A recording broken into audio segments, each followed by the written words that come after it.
GDS रो official notification आसी जाइछि। Official notice T एहा विषय एबे मु आपण मानकु देखौछि कोन कोन सब क्राइटेरिया गुड़िक एथिरे रहिछि। आपण एथिरे आवेदन करिया को योग्य अछंती कि नाही एहा विषय एबे चलंतु जानिबा। देखंतु आपणको सामना रे मु जो नोटिस टी बाहर करी रखिछि एई नोटिस रे सब किछि लेखा आइछि स्टेप बाय स्टेप किपरि आवेदन करिवे, कोन सब हबो, एज लिमिट कोन रहिबो, डॉक्यूमेंट कोन लागिबो, केते सैलरी मिलिबो, सब किछि आपण माननकु कहिबि। आपण मध्य एई नोटिस टी को चेक करि नै पारिबे। एही नोटिस रो लिंक टी को मु डिस्क्रिप्शन बॉक्स रे देई दैछि। आपण एई नोटिस टी को थरे जाई चेक करि दियंतु प्रथम रु शेष पर्यंत आपण माने क्लियरली मध्य जानि पारिबे। एहा सहित वीडियो टी को आगो को देखंतु मु आपण माननकु मध्य सब किछि कहि देबी। देखंतु एई नोटिस टी डाक भवन तरफ रु आसीछि। ए देखंतु एई नोटिस रे कोन सब लेखा आइछि। ए देखंतु एई सब नोट गुड़िक जोरा लेखा आइछि आपण ए सब गुड़िक पढ़ी नेबे। देखंतु एथिरे आपण माने आवेदन को तारीख रु को तारीख पर्यंत करिवे। एथिरे रजिस्ट्रेशन और एप्लिकेशन सबमिट डेट रहिछि 15/7/2024 रु 5/8/2024। माने ए जो चलित मासटी चालुछि एई मासर 15 तारीख रु आगामी अगस्त मासर 5 तारीख पर्यंत आपण एथिरे आवेदन करि परिबे। एहा सहित जदि आपण आवेदन करि दैचंती आपणकर एप्लिकेशन फॉर्म रे किछि भूल रहि जाइछि आपण ताकू करेक्शन करिवा को चाहुचंती तेबे आपण एहा 6 अगस्त रु 8 अगस्त भितर करि परिबे। आपण आवेदन कला बेले जदि आपण किछि भूल इन्फॉर्मेशन दे दैचंती तेबे आपण माने 6 तारीख रु 8 तारीख मध्य रे एहा को चेंज करि परिबे। एहा सहित देखंतु आउ कोन कोन सब डिटेल्स अछि रहिछि। ए सब जो नोट गुड़िक रहिछि ए सब गुड़िक आपण पढ़ी नेबे। मु आपण माननकु सब किछि पढ़ी किरि कहूनी। ए देखंतु ब्रांच पोस्ट मास्टर विषय लेखा आइछि बीपीएम पोस्ट। एहा विषय एठी लेखा आइछि। एहा पर देखंतु एठी एबीपीएम पोस्ट विषय लेखा आइछि असिस्टेंट ब्रांच पोस्ट मास्टर। एहा पर देखंतु आउ को पोस्ट विषय लेखा आइछि एठी डाक सेवक विषय लेखा आइछि।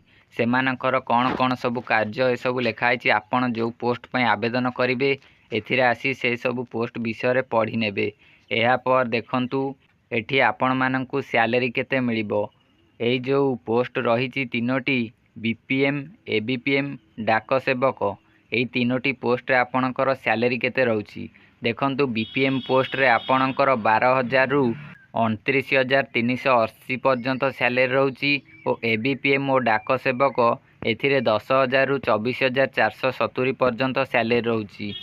एथिरे इलिजिबिलिटी क्राइटेरिया रहिछि मैक्सिमम एज 40 और मिनिमम एज 18।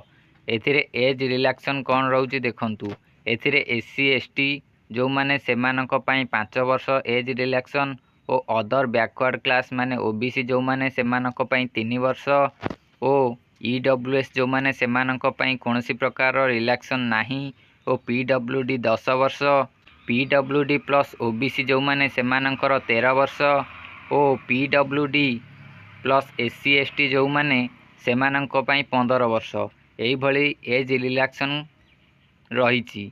एटी देखंतु एजुकेशन क्वालिफिकेशन कोन। एजुकेशन क्वालिफिकेशन आपण समस्त जानिथिबे 10th पास होइथिबा दरकार। एहा विषय रे आपण निश्चय जानिथिबे। एटी देखंतु आउ कोन कोन आपणकर स्किल रहिबा दरकार, कोन कोन नॉलेज सब रहिबा दरकार। देखंतु अदर क्वालिफिकेशन ने लेखा आइछि knowledge of computer, knowledge of cycling, adequate means of livelihood आपणकर एई नॉलेज रहिथिबा दरकार। एटी रिजर्वेशन लेखा आइछि। रिजर्वेशन गुड़िक आपण ए सब गुड़िक पढ़िबे। फॉर्मेट ऑफ सर्टिफिकेट ए सब मध्य आपण पढ़ी नेबे। एहा पर देखंतु एटी आपणकर हाउ टू अप्लाई माने आपण किपरि एथिरे आवेदन करिवे एठी मध्य लिखि दैछि। आपण माने एहा को पढ़ी नेबे किपरि आवेदन करि परिबे जानि परिबे। एठी 8 नंबर रे लिखिछि सिलेक्शन क्राइटेरिया। सिलेक्शन किपरि हबो कोन क्राइटेरिया रहिछि एहा मध्य एठी लेखा आइछि। ए सब गुड़िक आपण मध्य पढ़ी नेबे आपण जानि परिबे। एहा पर देखंतु आउ कोन सब एथिरे रहिछि।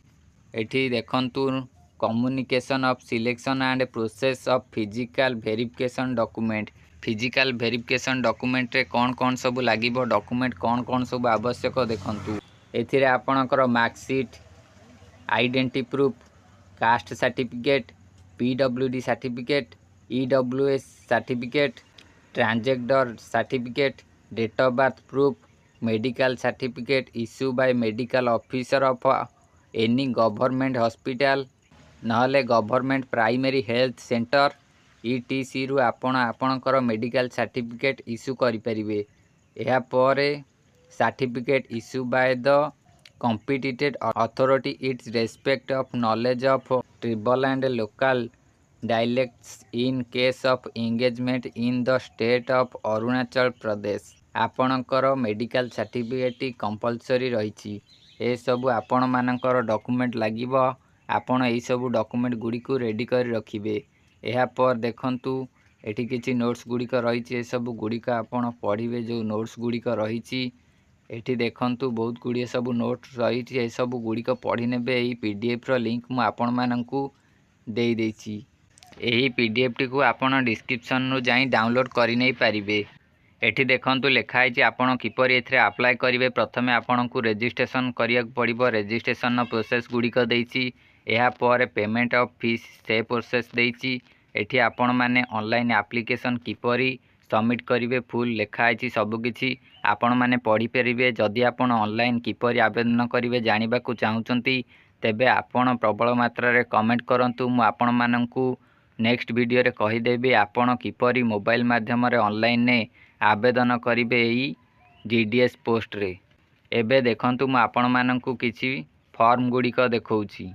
ए देखंतु आपणक सामने रे जो फॉर्म टी देखा जाउछि ए फॉर्म टी होछि SC ST certificate. SC ST certificate माने हमर जो कास्ट सर्टिफिकेट रहिछि हमर स्टेट लेवल कास्ट सर्टिफिकेट एठी हमें व्यवहार करि परिबा नाही। एठी हमर सेंट्रल लेवल कास्ट सर्टिफिकेट व्यवहार हबो। ए सेंट्रल लेवल कास्ट सर्टिफिकेट आपण एई जो सर्टिफिकेट फॉर्म टी देखुचंती एईटा आपण माने नै आपणकर तहसील ऑफिस रे किंबा डिस्ट्रिक्ट मजिस्ट्रेट जे अछंती तांको पाखे नै एथिरे सिग्नेचर करी आनिबा को पड़िबो। ए सब फॉर्म टी फिलअप कर देबे। एहा सहित आपणकर सीएठी सिग्नेचर मारिबे। देखंतु एटी लिखा जायछि मध्य को माने एथिरे सिग्नेचर मारिबे। District magistrate, additional district magistrate, collector, deputy commissioner, additional deputy commissioner. ए देखंतु बहुत प्रकार ऑप्शन देछि। आपण जहार हेले दस्खत मारी परिबे। तहसीलदारंकर दस्खत मध्य मारी परिबे। एई ये रे एटा गला SC ST मानंकर कास्ट सर्टिफिकेट। एहा पर देखंतु OBC मानंकर देखंतु एटा लिखा आछि format of certificate be product by other backward classes applying for appointment to point under the government of India. एटा होछि OBC कैटेगरी पिला मानंक पई कास्ट सर्टिफिकेट। एइथिरे से माने सिग्नेचर मारिबे को मानंकर देखंतु एटी मध्य लिखा जाइथिबो। एथिरे को माने सिग्नेचर मारिबे ए फॉर्म रे। एथिरे मध्य सेही माने रहिचंती जो माने एथिरे माइले आपण district magistrate, additional district magistrate, collector, deputy commissioner, additional deputy commissioner एई भली जो मानंकर सबु देइछि सेही माने सबु एठी दस्खत मारी परिबे। बहुत प्रकार सबु ऑप्शन देइछि। आपण जहा पाखरे हेले नै दस्खत मारी आनिबे, स्टैंप बाडे आनिबे। एहा विषय रे मु आपण माननकु सब किछि कहि देली। आपण ए नोटिस टी को थरे चेक कर दियंतु। ए नोटिस रो लिंक डिस्क्रिप्शन बॉक्स रे अछि। जेउ माने OBC पिला से माने ए फॉर्म रे सिग्नेचर आनिबा को पड़िबो, स्टैंप बाडे कि आनिबा को पड़िबो। ओ जो माने SC ST पिला से मानकर ए फॉर्म टी रहिछि। ए फॉर्म रे से माने सिग्नेचर मारी कि आनिबे, स्टैंप बाडे कि आनिबे। एहा पर जाई से मानकर एटा सेंट्रल कास्ट सर्टिफिकेट भाबरे वैध हबो, वैलिड हबो। सेंट्रल कास्ट सर्टिफिकेट अप्लाई पई कोनोसी प्रकार ऑनलाइन प्रोसेस नाही। आपण माने एई फॉर्म को प्रिंट आउट बाहर करी नेबे, आपणकर सिग्नेचर करी आनिबे भारी। एहा पर आपणकर एहा सेंट्रल कास्ट सर्टिफिकेट भाबरे वैलिड हबो। आपण एहा को सेंट्रल कास्ट सर्टिफिकेट भाबरे व्यवहार करि परिबे। आपण माने सब किछि बुझी पारथिबे। एही नोटिस PDF टी मु आपण माननकु डिस्क्रिप्शन बॉक्स रे दे देबी। आपण सेठु जाई एही PDF टी को डाउनलोड करी प्रथम रु आरंभ पर्यंत पूरा क्लियरली थरे चेक करि नियंतु। आपण माने सब किछि बुझी जिवे, जानि पारथिबे। आपण एही PDF टी को डाउनलोड करंतु ओ देखंतु। एथिरे सब किछि लेखा आइछि किपरि आवेदन करिवे, कोन कोन डॉक्यूमेंट लागिवो ए सब मध्य लेखा आइछि। जो नोट्स गुडी को सब रही आपण माननकु मु से सब गुडी को पढ़ी कि कहिनी। आपण माने से सब गुड़िक पढ़ीदेवे आपण सबकि जाणीजे। आपण मैंने नोट्स गुड़िक पढ़ी नियंतु। यह सहित जदि आपण किपरि आवेदन करें जानीपारना तेबे आपण कमेंट करंतु आपण किपरि एथिरे आवेदन करेंगे। यह उपर मध्य मु वीडियो करी अपलोड करदेवी। आपण माने वीडियो देखी आपण ए जॉब पई अप्लाई करिनेबे। जदि आपणकर किछि डाउट रहुछि तेबे आपण कमेंट करंतु। यह सहित ए वीडियो को गोटे लाइक करी चैनल को सब्सक्राइब करंतु और पाखे थिबा बेल आइकन को ऑल रे प्रेस करंतु।